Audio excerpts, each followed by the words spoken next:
Talbot's Fancy Meats by Ian Patton. 1.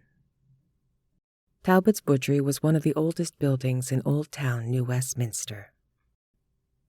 It was built by one George Talbot, who immigrated to Canada from northern Wales in the late 1800s. There were rumors of a dark family past, stories of grisly murders that took place in the centuries-old Talbot Manor house, but many who immigrated to the New World were escaping a gruesome past of their own, so no one gave the tales much of any concern. George used to say, and most people agreed, secrets are often best left that way. And since George seemed like a right good chap, and his cuts of meats were always superb and inexplicably always on sale, the best cuts of meat in Old Town, no one was inclined to investigate the salacious details further, as in Old Town the sort of curiosity that snooped into someone's past was considered very bad form indeed, and was an excellent way to get yourself ostracized by the community at large. George Talbot had used the profits from the sale of the Welsh Manor house to buy the land and raise his establishment. The brick and stone building was completed in the spring of 1902. The main floor housed the butcher shop, while the upper story was the family residence.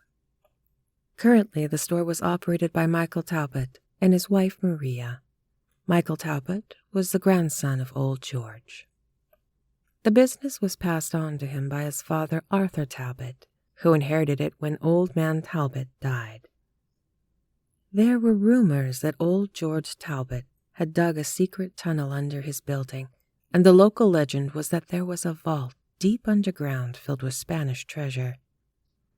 When the old man died suddenly, an inspection of the building revealed that there was indeed, under the foundations, a long, straight, brick-lined tunnel with massive oak iron-banded doors on either end. Both doors were locked with heavy steel padlocks, the key to which old man Talbot always kept on a chain that was attached to his belt. When the inner door was opened, it revealed a 10-foot by 10-foot by 10-foot underground vault. The vault was lined with brick, the same brick that lined the tunnel. The floor was smooth granite. In its exact middle, inlaid into the granite, was a polished brass pentagram 5 feet from point to point, and above each point were inlaid in silver what the local parish priest, Father Francis, called sigils. No one in the group knew what a sigil was, and Father Francis did not elaborate, but told the assembled investigators it would be best if he took the key for safekeeping. He would personally give it to George's son Arthur Talbot, who had been willed the property and business when he arrived from northern England. A few days after Arthur Talbot's arrival, Father Francis was found dead of an apparent heart attack, and despite the look of horror mingled with terror on the dead priest's face, the death was declared natural. These days, the massive doors were locked with their equally massive padlocks, and the chained key that opened them never left Michael Talbot's pocket. Every once in a while, the old rumors would surface, and Michael Talbot would laugh out loud at the idea of gold doubloons in the cold room where he hung his cured meats. He put the Eldridge-like decorations in the curious vault down to old man George's ridiculous and childish obsession with the occult, which Michael always described as utter bloody nonsense. There was, however, one curious tradition that Michael Talbot kept, just to honor old Grandpa, he'd say. On the day of a full moon, Talbot's Fancy Meats always closed at noon. 2. Jimmy Duke had been a B&E artist, but found that he loved scaring and then beating the shit out of old homeless people even more. Watching them moan and scream and cry as he put a boot to their ribs was a warm sunny day in the park for Jimmy. What he loved most of all was the tear his good old goblin straight razor induced as he tapped it on a wrinkled cheek just below some useless old prick's eyeball. He hadn't sliced an eyeball in two yet, at least while his victim was alive. He was saving that treat for some old piece of shit homeless fuck who decided to talk back and disrespect him. Oh yeah, he had all sorts of amputations planned for that eventuality. He really hoped it was an old couple. That was his dream.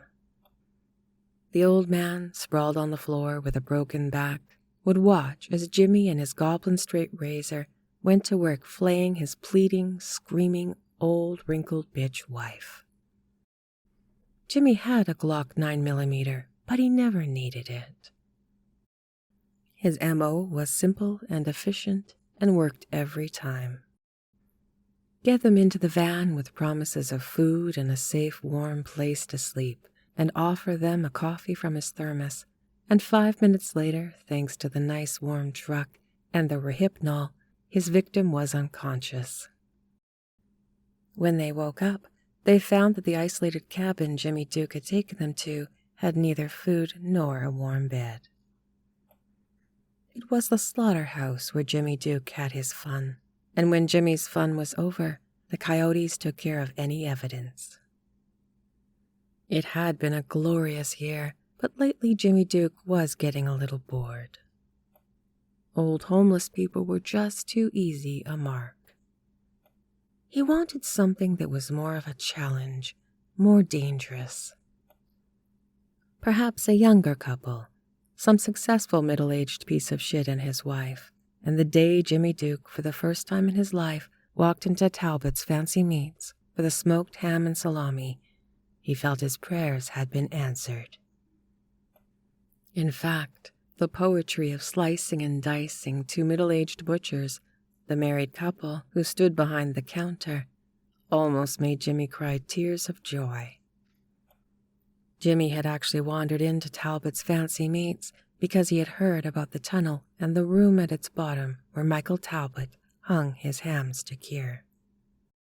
And sure enough, hidden in an alcove at the back of the store was a massive oak door banded with iron.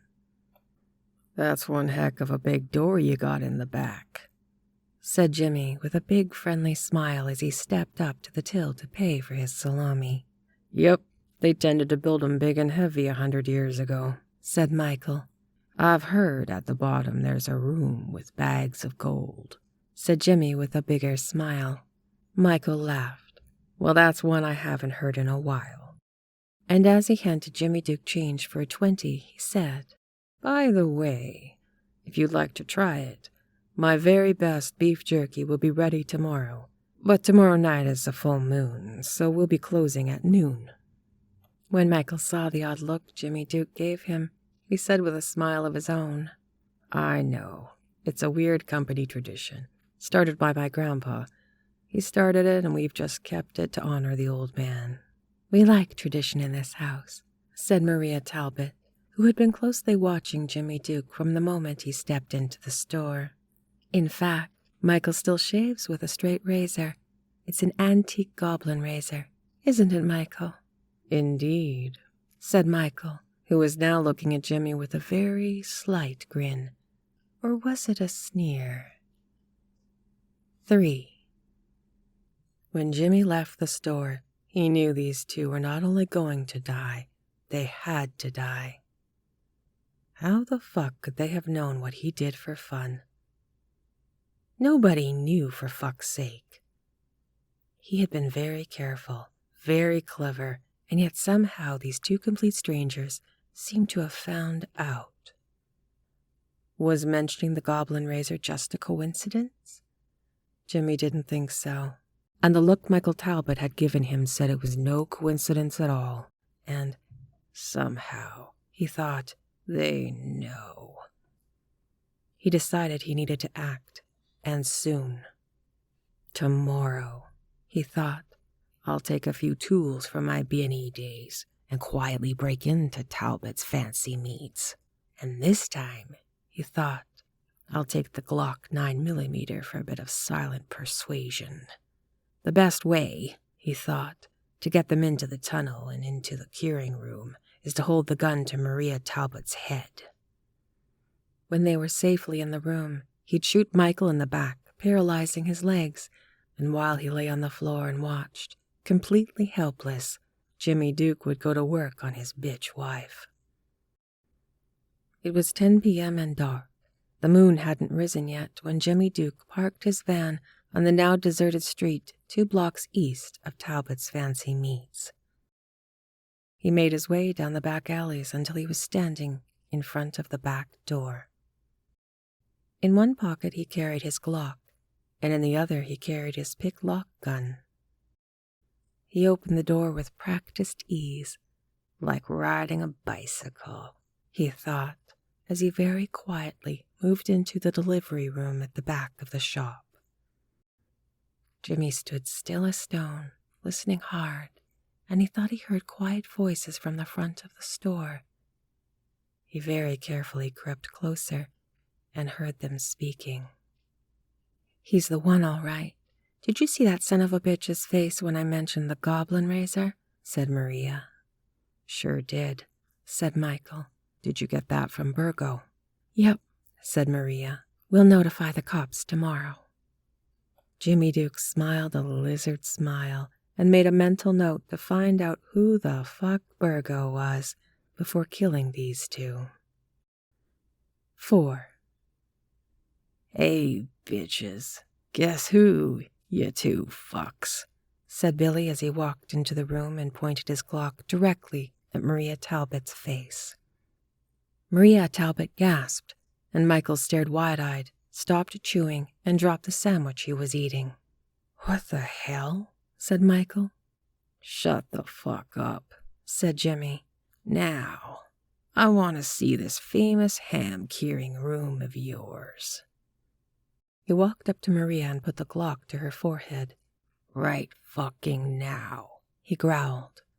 Michael was shaking.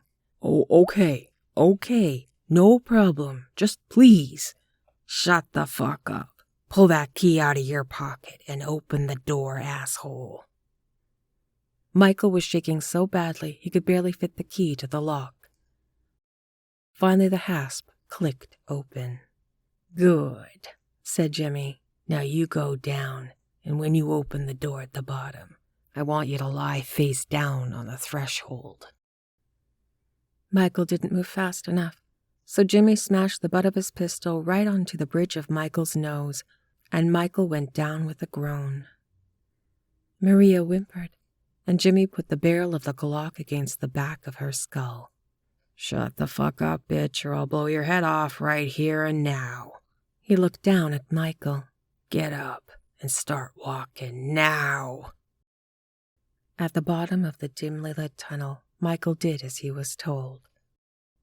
He opened the door and he lay down on the cold brick. Then Jimmy pushed the gun into Maria's back. "Right, in you go, bitch." And he put a bullet in the back of Michael Talbot and pushed Maria into the middle of the dimly lit vault. When he saw the vault, Jimmy whispered to himself, "Fucking perfect. No one will hear screams coming from down here." Maria stood shaking in the corner of the room as Jimmy dragged the moaning and gasping Michael into the vault and closed the door. Then Jimmy looked around, and instead of hanging hams, he saw a bare room with a brass star embedded in the floor and some squiggly silver-looking stuff over each point. "What the fuck is this weird shit?" he thought, but then thought, "Fuck it, time to get down to business.